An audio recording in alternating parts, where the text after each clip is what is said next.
भाई आम पाठ पढ़ले कौन हो एग्रीकल्चर करले कौन हो जदि आम पाखे फिल्ड वर्क ना नथिंग एल्स तो आम कि कर देख आम ये धान लगेचु ये धान आम ही निजे ही पडलिंग करूँ जहाँफल आम धान लगेचु एवं देखो आम पाखे वर्षा उपर निर्भर करूना आम ये पाइप साहाଯ୍य धान को जेहतु ठिया पानी दरकार तेणुक आई मीन आम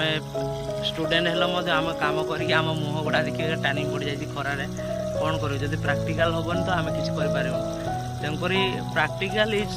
मोस्ट इम्पोर्टाट हाँ थियोरी तो निहाती मन रही किंतु प्रैक्टिकल फील्ड को जो आसो ना बहुत जिन जापर कहीं जो जिन आप प्लां करेंगे गोटे 15 दिन भितर हम बोली किंतु जो फील्ड को आपण मैंने आसवे ना से जिनसा आपणकर देखिए डिले एक्सटेंड हो गोटे मस कि 2-3 मास तेणुक